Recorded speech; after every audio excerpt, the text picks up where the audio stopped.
So hello everyone. Many of you, thanks for giving some support. I already know, but for those who don't know me, quick background on myself.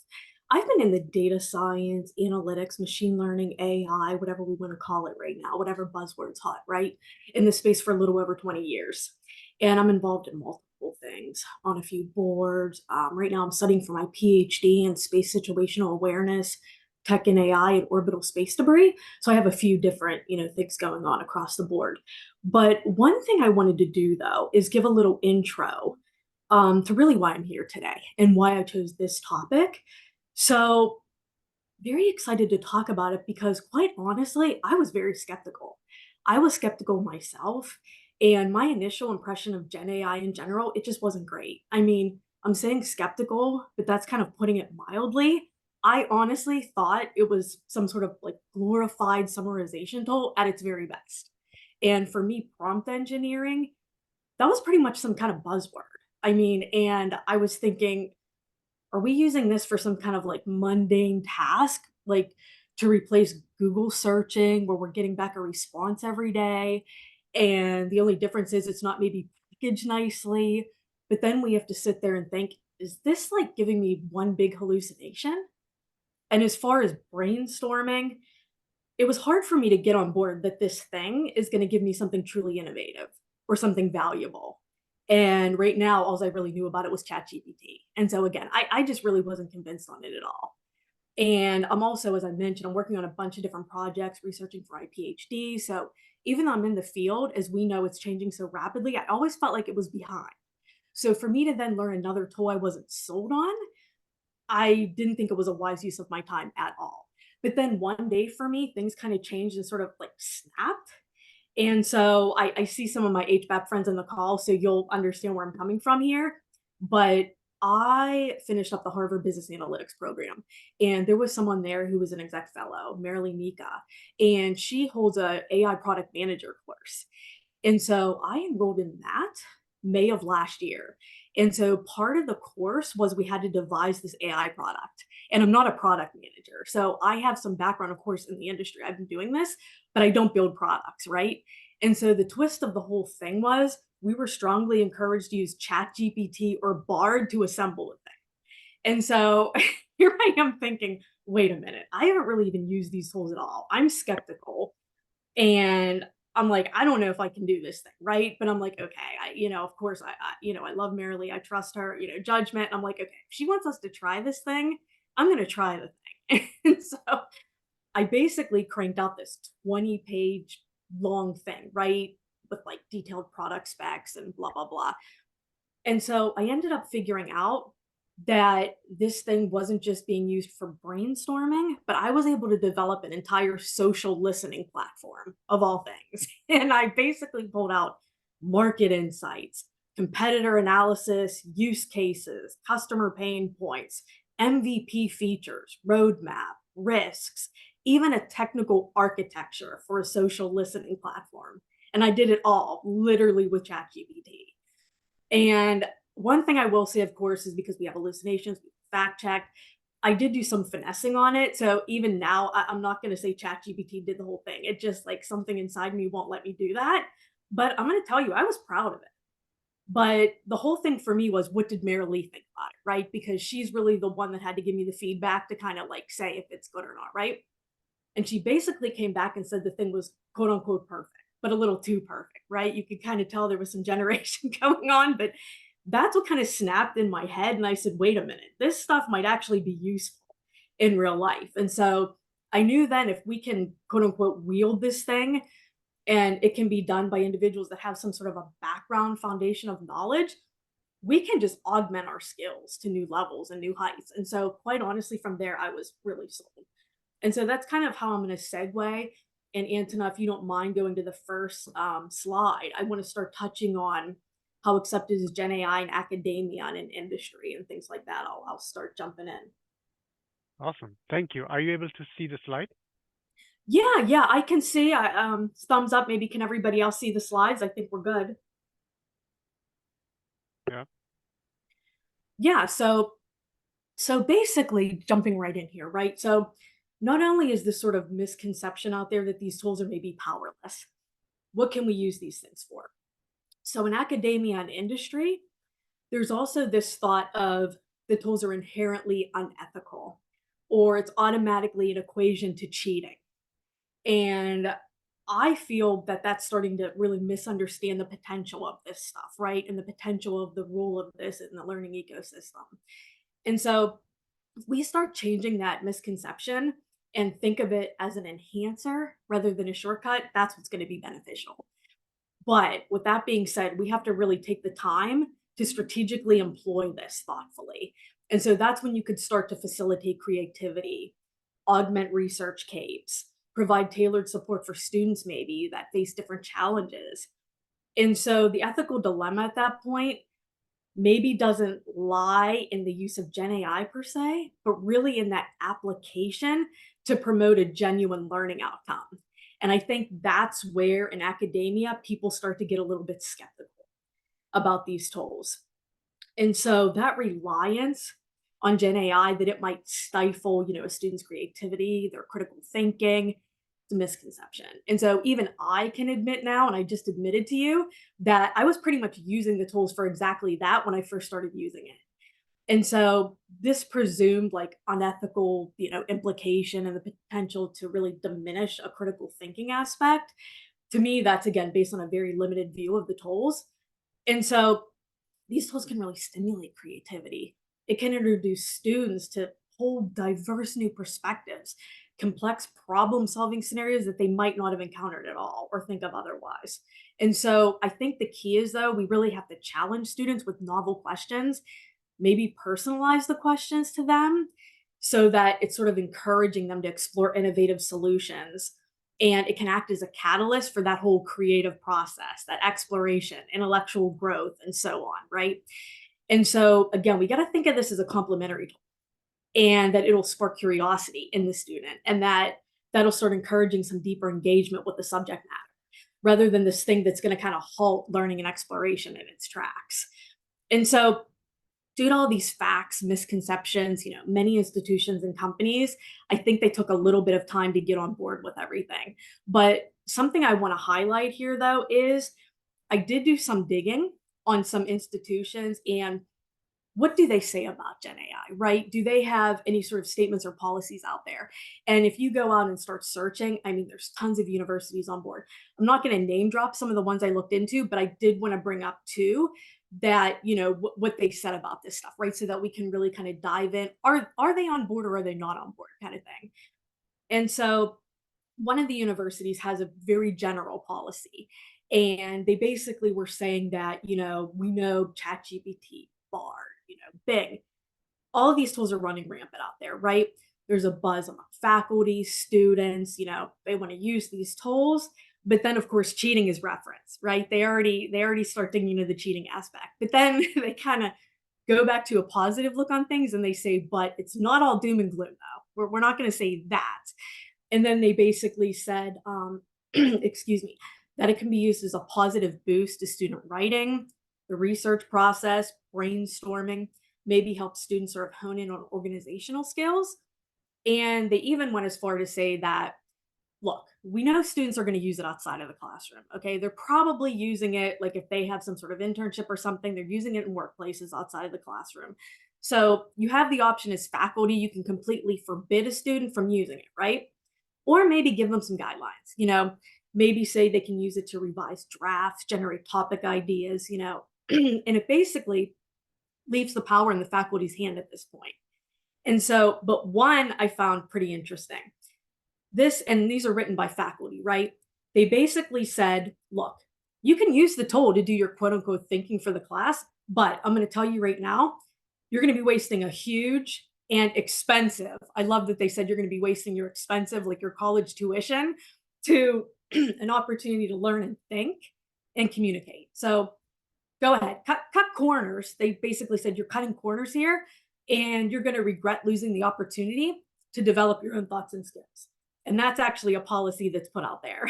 So another one basically was saying, yeah, you can use the foundation models, ChatGPT, Dolly, Stable Diffusion, Midjourney. I'm just name dropping them. They're name dropping them, right? Totally unrestricted. I'm not going to penalize you at all, but I'm going to let you know right now, they make up incorrect facts. They fake citations. The code that you have generating could produce inaccurate outputs.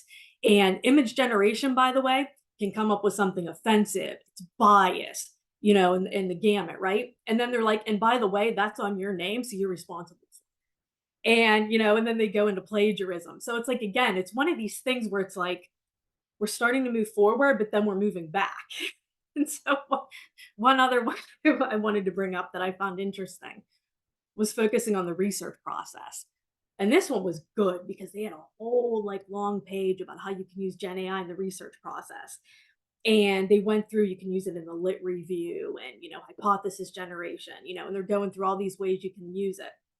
But then at the end, they basically say, you don't have to cite that you use ChatGPT or give it credit on your work. But again, it was that whole thing, but you're responsible for this thing, right? So whatever it does unethical, again, here we are, this disclaimer, it's kind of like all on you. And so when we put all of this in mind, it's like, again, I think there's still this whole misconception that there's this cheating aspect, there's this stifling creativity, but they're letting students use it. So it's kind of like, are we out of the woods yet or not? I'm not fully sold in academia. I think we're getting there. And so I wanted to touch high level on industry, and then we'll progress on to the next question. But I think here it's that whole thing where companies are racing to see who can get to the market with a hot solution first, right? So there's like this battle, who can do XYZ with this, right? And get to this first, right? We're also starting to see models that are being developed for specific use cases. So I think it was about a week or two, Saudi Aramco came out with a model that's specifically tailored to recommend ideal well options. And they also said that there's going to be a capability to provide models to forecast pricing trends, market dynamics, geopolitical insights, right? And that there's going to be more models possibly tailored, right, to different use cases. And there's also, I'm going to cite a couple other examples I found just like interesting in different areas. You could kind of see industry, how it's progressing. Wayfair came out with Decorify. And so that's basically using Gen AI to allow customers to redesign their living spaces. Mass General Brigham, they're applying Gen AI to personalize patient healthcare, which we're going to get into a little bit later. And they're basically analyzing data to identify patients with similar profiles. And Expedia is using this stuff to pretty much personalize the travel and booking process and automate, we keep hearing this, automate some of the customer service functions. I'm working with two companies right now using it. One's looking at risk analysis and, well abandonments, pattern of life within oil and gas and intelligence communities. And another one is using it to generate different communications, white papers, pitches, et cetera, for companies. So I think there's a couple things going on here, right? There's a myth that it's impossible to get to market. I keep hearing that too. Well, we can't put it into production, right? Or it can only ingest small amounts of data, so it's useless to me. But those are all huge misconceptions, and these models have enormous capabilities. So before we go to the next slide, again, it's kind of like, I think we're on board because industry and academia are using it, but it's like, how sold again with this whole cheating and unethical concerns that I'm still not. And I'd love, again, offline, love to have discussions on these topics because I think they can go either way. But with that, Ant and I think we can move to the next topic. Amanda, All right, I'm not awesome. sure if you can hear us, but we're not seeing the slides at all. Yeah, I was going to address that actually. Thank you. Thank you, Amanda. So I want to address a couple of questions through the Slack channel. The first one is regarding videos. So feel free to keep your videos on if you prefer, but please stay muted during the presentation. And the second one is about the slide. So this is an ask me anything session. So we're not displaying Amanda's notes. We're only displaying the questions on the slide. So that's why the confusion, I guess. But Amanda, if you don't mind reading out the questions before you respond to them, so we can help maybe folks using mobile devices to be able to understand the questions more. All right, thank you so much.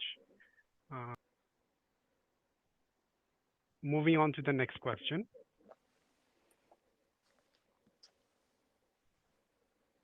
Yeah, so the next one, we're going to switch gears a little bit, but we're still on sort of this creative aspect, right? So it's, can AI completely replace human creativity? in fields like art, writing, music, etc., right? And so the misconception here is that Gen AI is poised to basically totally replace humans in like art, writing, music, and some sort of creative aspects, right? So I wanted to touch high level on the Hollywood writer strike.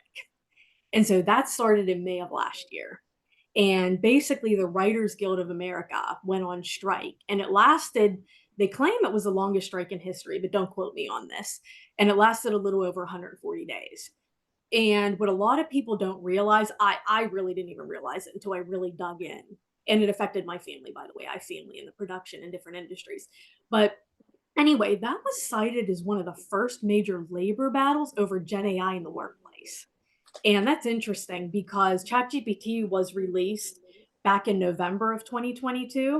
And so, I mean, this was like 6 months or so after the release, and already we're at this point, right? And so, I think it's interesting. And one of the things that came out of it was AI can't be used, excuse me, to undermine a writer's credit or to be used as a means to reduce a writer's compensation. And so there was sort of this room left for studios that they could train AI using pre-existing material. And so some thought after that that this was a victory for humans over AI, but others kind of felt that AI was sort of left kind of with its foot wedged in the door, and it was a win for AI. But I would say, to come full circle on this, people were legitimately worried in the industry that studios would use Gen AI to take their jobs away. And so it, again, there was this sort of misconception that it could eventually get good enough to turn out this sort of full product in a movie and things like that, right? And really replace them. Now, before I move on to the one question, one other thing I found interesting on this topic I wanted to share that's going to kind of flip what I'm saying on its head was there was an article in Forbes, and it was in January of 2022. You can ask me later. I can give it to you if you want to read it, in the business and entertainment section. And this article was entitled Human Borgs: How AI Can Kill Creativity and Make Us Dumber. And this was before the release of ChatGPT to the public. And so what that article did was it basically presented this whole cautionary tale that the risks of AI over reliance is pretty much going to dumb us down and quote unquote diminish, unique human knowledge. And we're going to have this whole over dependence on AI, especially in the content creation area. And that there's this risk that the stuff that's going to be cranked out is very monotonous, it's going to reduce customer engagement. We're going to lose all of our diverse thinking and creativity. And we're all going to be these Borgs, which basically we're going to now mimic the AI, and we're not going to use any of our cognitive abilities at all. And so, again, it's just interesting because it presents the topic kind of in another way, but it kind of touches on what I was saying before. And that there's this augmentation that can take place with Gen AI, but I don't think it's going to completely replace human creativity. But I think that's an interesting topic though. But I like that article because it was a little off. It was a little odd, but it was pretty cool. So we can go on into that to the next one.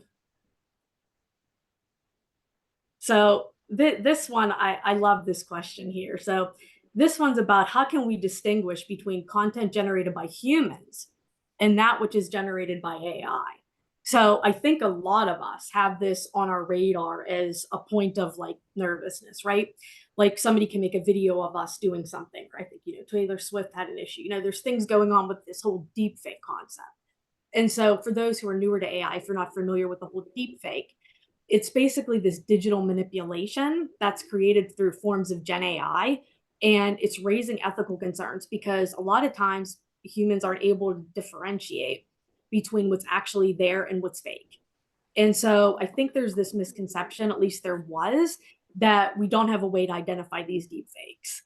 But we're starting to get to a place now where we have different tools like digital tagging, watermarking that can be done. Those are some of at least what I'm seeing, and I'm sure there's a ton of others that's coming out as some primary methods developed for exactly that. And so companies like Microsoft, they have something called Video Authenticator. And basically this tool can analyze a photo or a video. And what it's going to do is it's going to provide a score that's going to give you the likelihood of something being artificially generated. And so it's not perfect, right? But I think as the implementation of secure content standards start coming out, right, because we're going to have to figure this out, that's going to start pushing sort of along the insurance of verifiability of digital content origins. Because again, this is a huge problem. And it's, I think for the public, they're kind of scared of this. So this isn't going away anytime soon. Antonella, we can jump to the next one.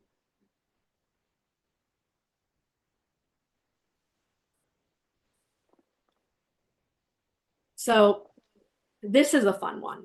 And this one and the next one, I think, start to become interesting because there's a misconception out there, right? This is generative AI models learn and evolve on their own after an initial training process. And so there's sort of this misconception that the tools are able to improve without any sort of human intervention, right? And so right off the bat, false. So those models don't inherently learn on evolve on their own. But again, there's sort of this misconception that these systems can do just that from like adapting to new data or challenges without this human intervention. But in reality, while the models, they can generate new content technically, right? But it's going to be based on what they're trained on. And so any kind of substantial improvement we're going to see or adaptation to new types of data, that's going to require a human to be present. And they're going to have to retrain the models, maybe update some data sets, possibly refine some algorithms.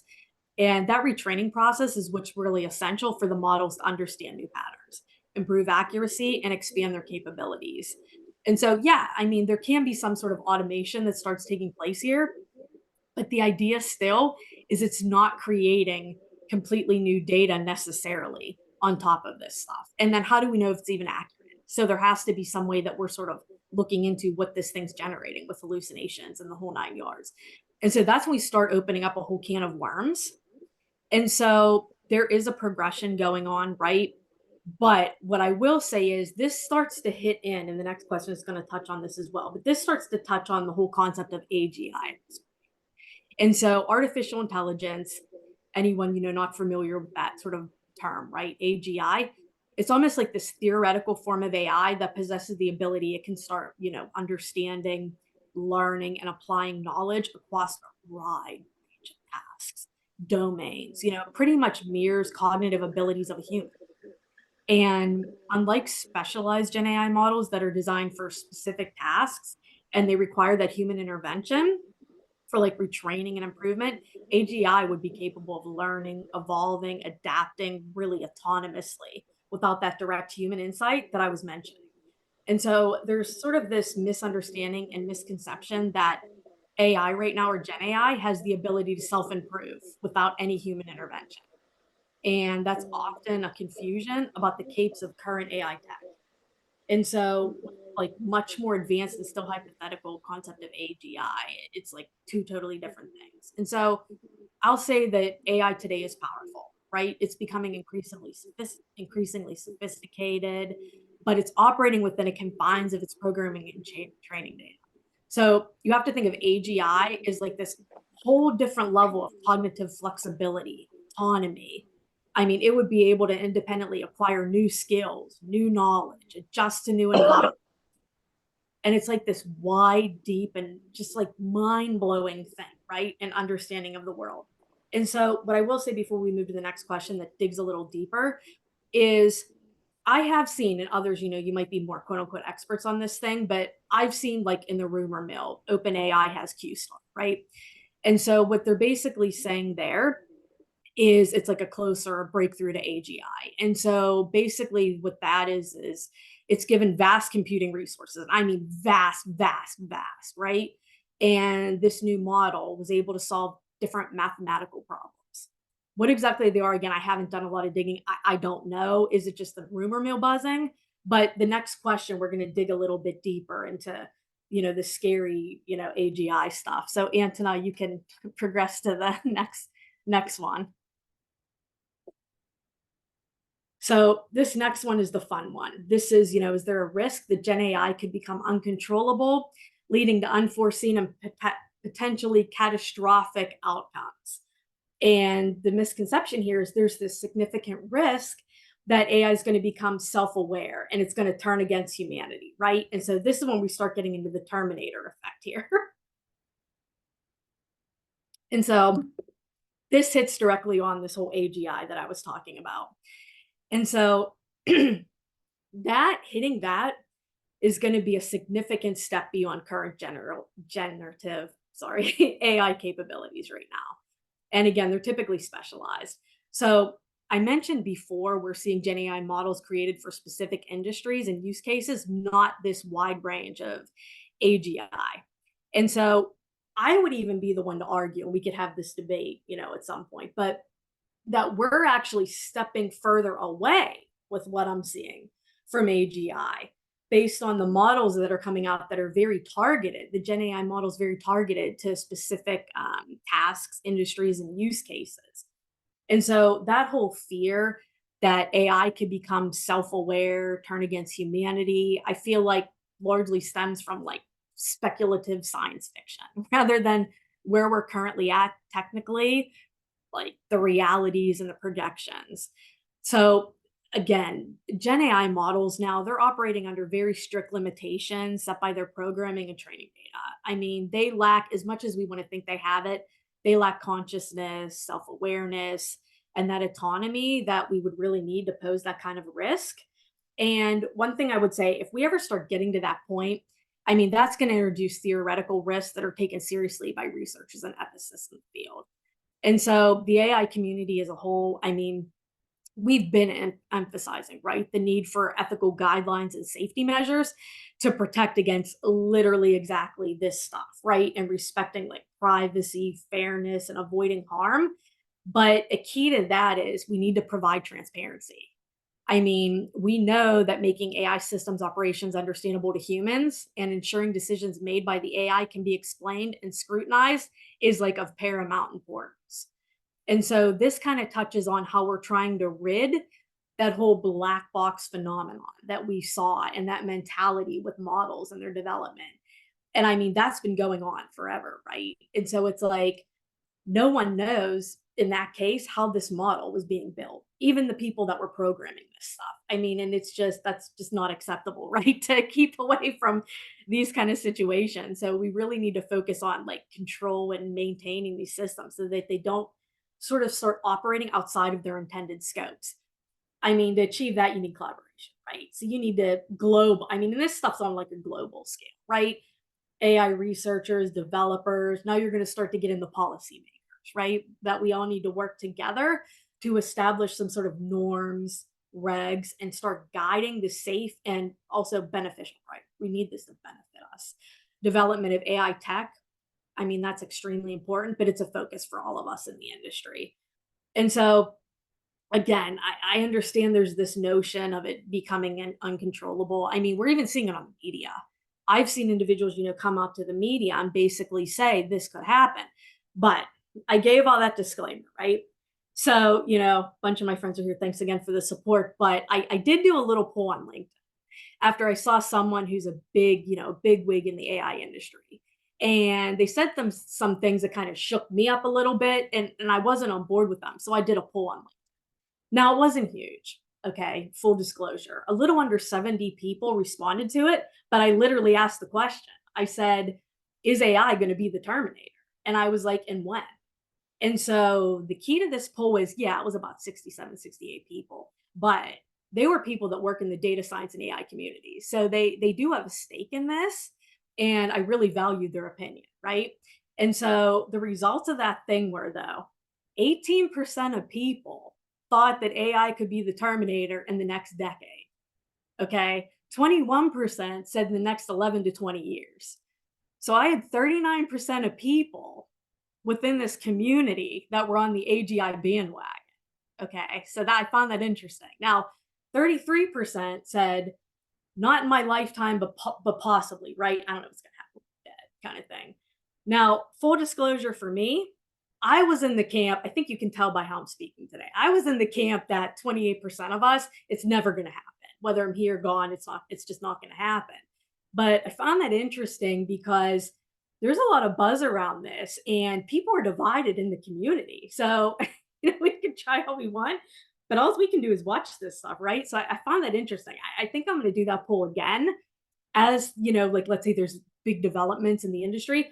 to see if that starts changing. But that was fascinating to me. 39% of those people thought that it's going to be the Terminator within the next like 20 years.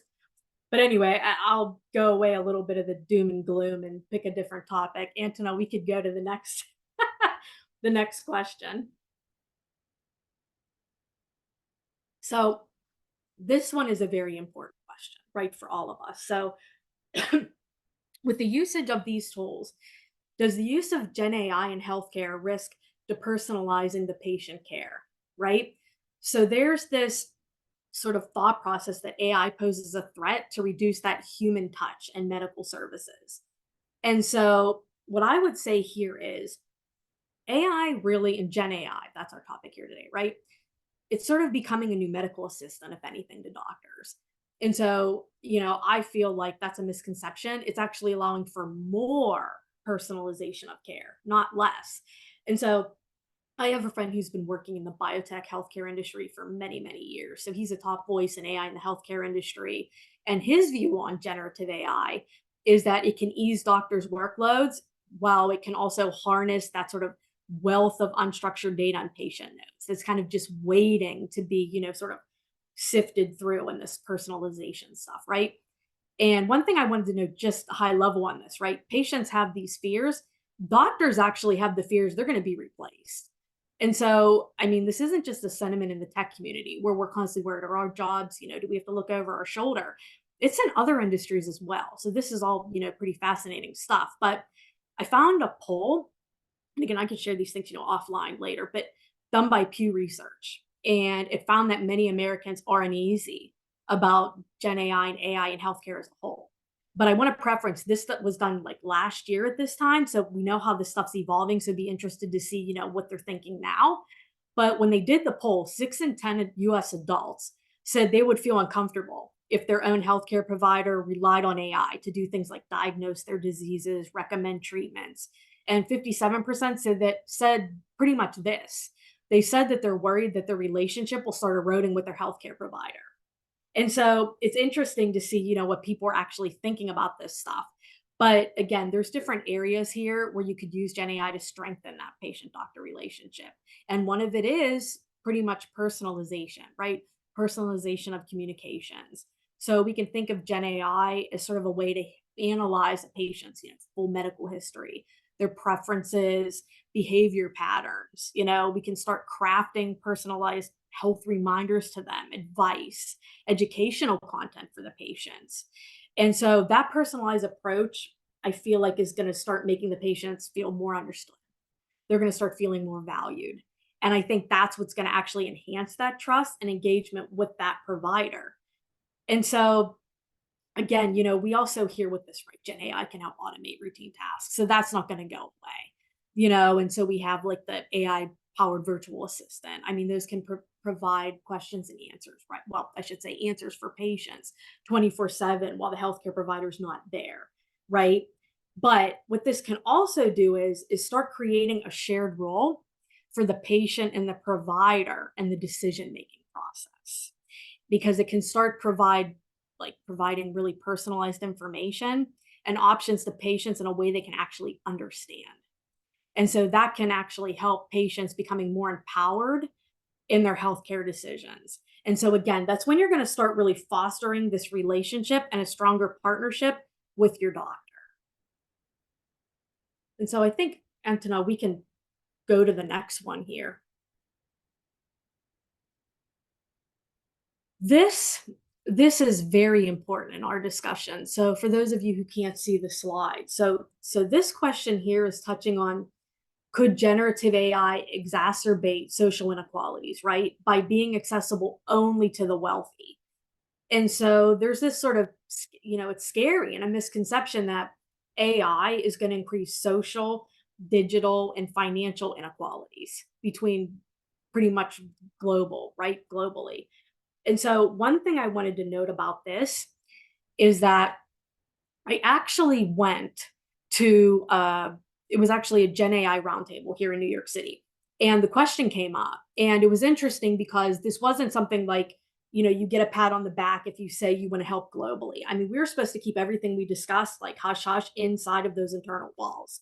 But the question came up, Gen AI is coming and how could we help in the communities? So it was something being discussed. But what I will say is right off the bat, I mean, this is a resource intensive, nature of this thing, right?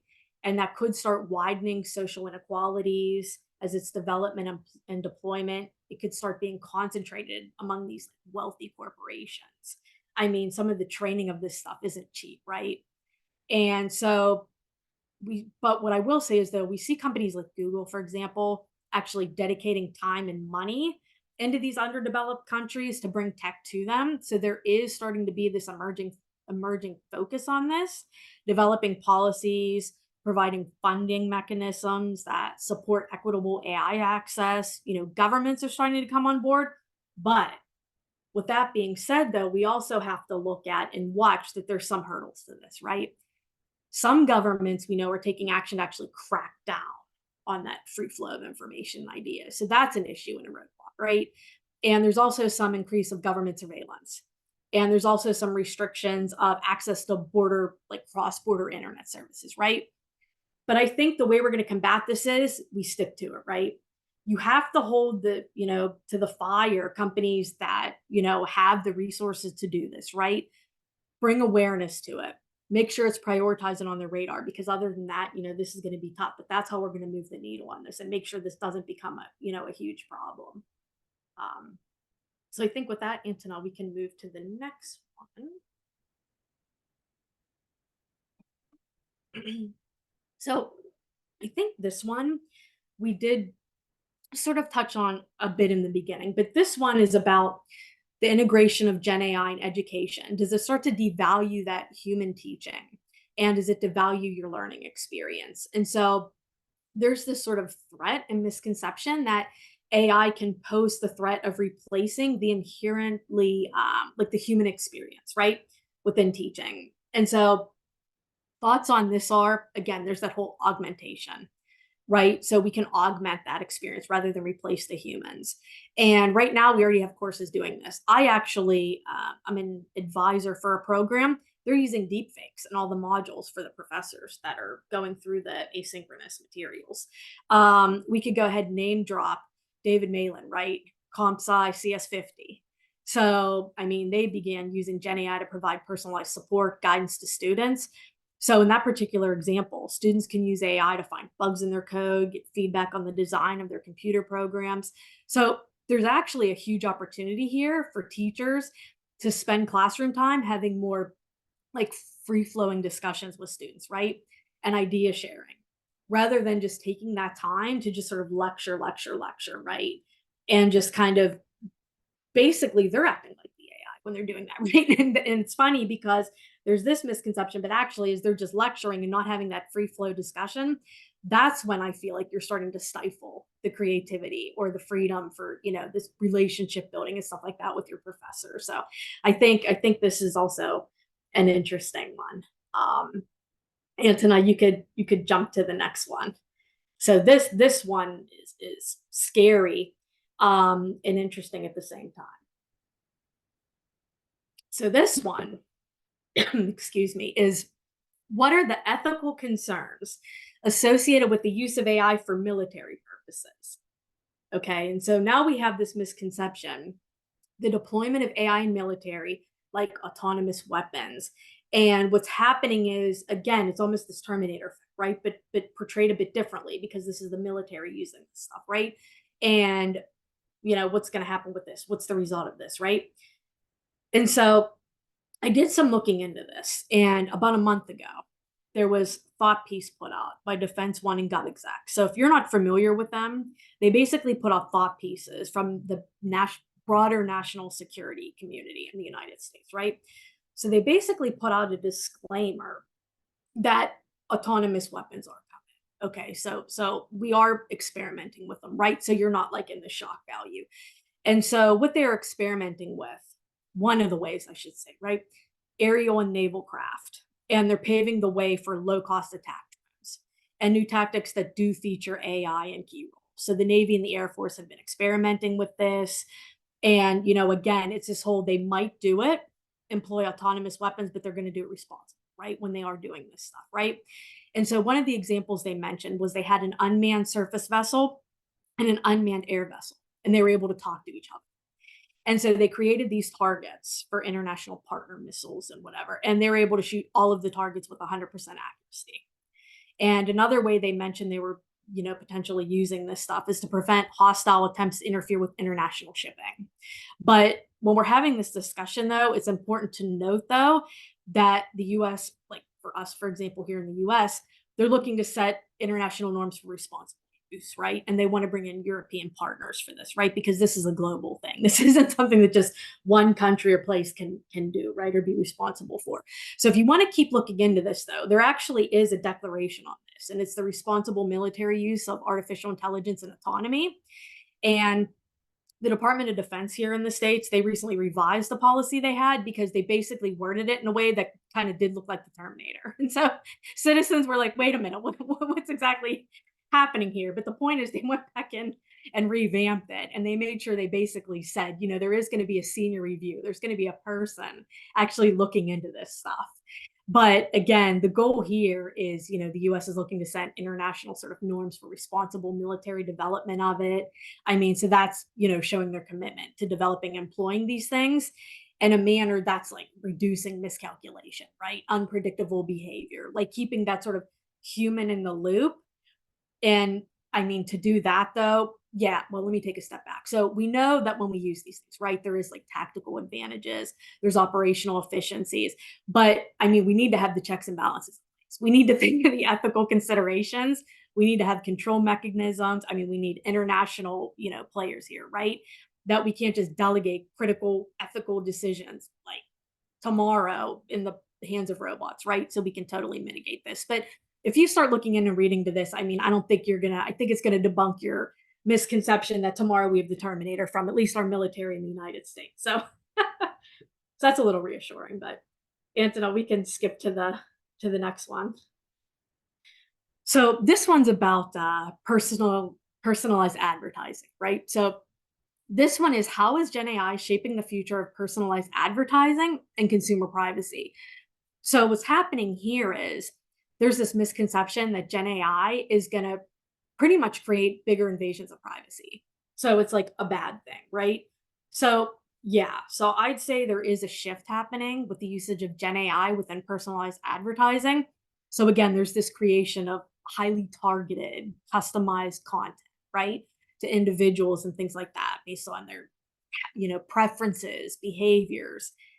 But one thing I'm going to say is I started out my career really in marketing operations. So myself and the companies I've been working with, we've been doing this stuff for years. So personalizing based on this stuff, this isn't new at all. But what I would say is the newer aspect of this, though, is that Gen AI now has the ability to come in and analyze vast amounts of data, especially that unstructured data. And that's when we could start predicting, consumer interests. And we're going to start having like remarkable accuracy of this stuff. And so I think that's what's going to start moving that needle, leading to more effective and engaging advertising experiences. But on the total flip side of that, what I would say is, though, there is a misconception, though, the slide here is the impact on consumer privacy. And so right now, there's sort of this ideology that when you increase personalization, you inevitably lead to like invasive privacy breaches, right? But the reality of it is it's not that cut and dry. So, I mean, there's advanced data protection measures being done out there. There's ethical AI practices and norms being established. We have more transparent consumer data policies out there, which read your policies, right? So you know what you're signing up for. That starts to mitigate the risks. But the thing is that sounds great, right? But really, what does that mean, right? So some of these systems are designed to anonymize personal data, okay, employ data minimization techniques, and adhere to strict data protection standards. Like one of them is you delete a customer's data, right? If it's pretty much just sitting around, like you don't have it just in your desk out there and you're not using it for years and years and it could get in somebody's hands, right? So we have those things put in place. Some states like California, they have safeguards in place. So again, it's going to be key as we keep these, policies, we keep consumers informed so they don't get these misconceptions that the more data we have, the more invading, and which seems invading, but the more your data could get in the wrong hands, right? So we're trying to protect against that. And so, Antonella, we can skip to the next one here. So this one is important, I think, for all of us, right? At least in the tech community. Can generative AI improve the accuracy of financial forecasting? And so there's this misconception that Gen AI is poised to completely replace human financial forecasters by providing like these great forecasts, right? And so it's sort of, I guess, getting rid of or, removing the human trader aspect of things, right? So I wanted to touch on, I actually wrote something small about this in Brokers Forum India in 2022. And I wrote about the whole robo advisors and robo investing and what that is, right? So if you're not familiar to that process, it's pretty much a low cost option for a newer investor. And it doesn't have to just be a newer investor, but that's kind of how at that time, what I was looking into, they were marketing this particular one, right? To automate their investment processes. And so that particular method, it generates pretty much a portfolio for the user based on, different questions, their risk tolerance, and it uses algorithms to create this portfolio that aligns with their preferences. And so this whole robo investing, it does remove much of the human element from the investment process, but it still doesn't completely eliminate it. Some institutions still employ a hybrid model where they're combining human judgment with algorithmic recommendations. But there's still that debate going on is, do you trust the human with your money, or would you prefer the algorithm to basically go through with your money, right?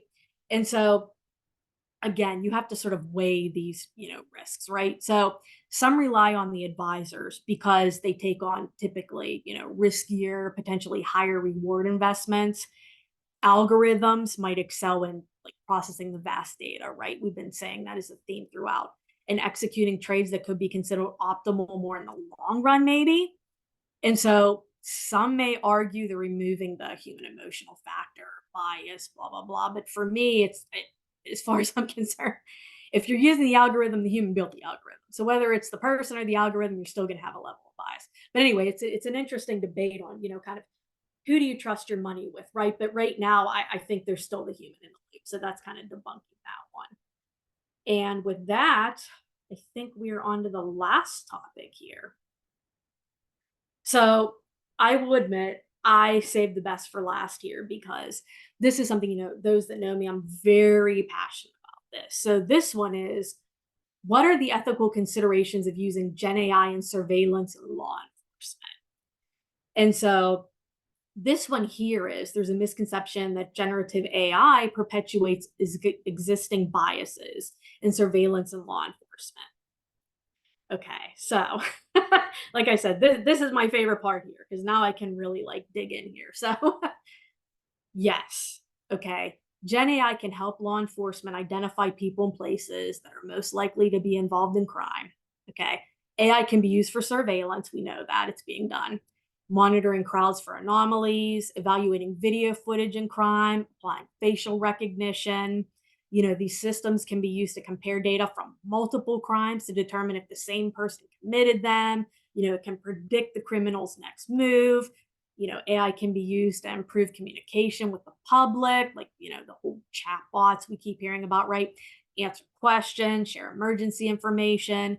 We have this whole idea of predictive policing, generating legal documents, all of this stuff is awesome, right? Everything sounds great, but there's a little problem here of bias and ethics, right? So I did find, and you could check this out, there's something called Police One, okay? And they just put out this month a survey.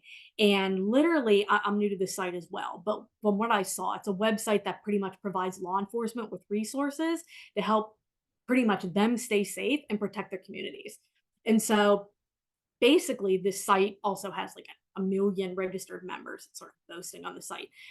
But anyway, they created a poll and they claim it's like this 5-minute poll. And their goal was to getting a deeper understanding of the use of generative AI in policing. I'm interested to see how that turns out, because I think that would be interesting to actually see, really dive into what they're actually doing, not just what we hear theoretically, but really dig into a bunch of departments, right? I think that would be interesting. But some of the, bad things that are happening with Gen AI, right? Before I always be fair, so I'm going to give the positives, but some of this stuff, again, we have this whole content generation, right? Sounds great, but one of the issues with this is Gen AI can pretty much generate these sketches that have ended up frequently being far different from real photos, and the suspect's skin color skewed darker. And, there's producing sketches in a way that really could solidify a false memory among a witness, and that could lead to even more wrongful convictions. And so we have to have transparency. Okay, this is not going to be something that we can like this snap our fingers and roll this stuff out overnight. I mean, this stuff really needs vetted by a diverse group of people before anything like this should like even see the light of day. And so digging a little bit deeper here, privacy intrusion. So, Gen AI can be used to synthesize surveillance data, which I sort of touched on that from disparate sources, but that could start creating profiles that could infringe on individual privacy. So this is kind of a little different from the last topic, but we could start seeing that, right? And again, bias, bias, bias. So what we need to do here though is we need accountability. I mean, that's going to be the key to mitigating all of this like bad, ugly stuff, right? And we need to get away from like this over reliance. I talked about this a little bit earlier too. This is big here, this over reliance on AI, because what could happen there is we could start seeing a loss of personal interaction in policing efforts and pretty much understanding their communities, right? And building that trust and relationship where they get when they're really like out on the ground, right? And hitting the streets. That's, what really starts fostering those relationships. So we start over relying, then you're going to stop seeing some of that, right? And that's not a good thing. But like I mentioned, we're going to be fair because there are some good things too, right? We don't want to discourage the doom, get rid of the doom and gloom. We have to acknowledge it, right? But some of the good things that come out of this, right? So there can be a sense of resource efficiency. And, we've touched on this. Gen AI can process and analyze data faster than we can as humans, right? So when you start to get these caseloads, and it could be hundreds, even thousands of reports, which I was new to this. I love, hearing about crime and seeing when people are helped and things like that. I didn't realize some of these cases, I mean, they could have thousands and thousands of reports. I mean, these things are massive, right? So how can humans, I mean, when you start moving resources to other places or newer crimes being committed, right? I mean, that could start helping in that process. So I feel like that could be a good thing, right? Now, rather than focus on the individual, what we could also do with Gen AI, right, is we can start detecting patterns of hotspots in an area. Okay, so rather than really starting to pin on people and being very unfair, we could just look for patterns in areas that there could be increases in crime, right? So we can prepare for maybe hotspots, something like that, which is again not targeting the individuals. And one other I think is really good benefit, right? Is again this sort of community, getting back with the community. So the ability to process community feedback and really start bridging that gap between the community and law enforcement so that law enforcement can start better serving their communities and better understanding, right? That we can gather this like large amount of feedback and really dig through it, to make better use of this feedback, right? And not let it just sit there that they just don't have time to get to it, right? That'll allow them to be able to get to this feedback and really hone in on it. And so one thing I wanted to say though here too is it's a little off topic, but it's just again on this sort of ethics and bias is I did do a study and it's a little bit different on the use of algorithmic based screening tools, but it was in the hiring process. And I don't want to completely spoil it because some of my friends are on here from the HBAP, from the Harvard Business Analytics program, but I use them as guinea pigs. And, I made sure I did some clarifying questions that they all had some sort of background in AI, which we pretty much knew already. And spoil alert. So I'm spoiling it for you guys early, but I'm going to put the results out there. Consensus was these tools do more harm than good when it comes to like individuals and bias and these kind of sensitive areas. And I did a full literature review and similar findings in the studies were all that, the positive aspects was it's saving HR practitioners time. So we cut back time, but it comes back to this at what cost? What are you doing to people when you're saving time? So we have to, that's why here I made sure I weighed the positives with the negatives. And so to drive all this home, I know we're about at time, is we need to have strict regulations and standards, right? We need to mandate transparency. We need fairness. We need accountability to happen. In policing specifically, we can have independent reviews and assessments done by third parties that can come in, right? So we don't have just the in department thing. Bring some people in from the outside, involve community representatives, okay, in the development and deployment of these technologies that you voted in, and ensure that they're used for the community's benefit, right? Not just because you can make your job quicker and easier, right? We need to really put people at the forefront of these tools. And I think that pretty much sums up pretty much this entire discussion. So I think, Anton, I think we're literally at time, and I think I literally hit, sorry, people, too much. But I think we got through everything.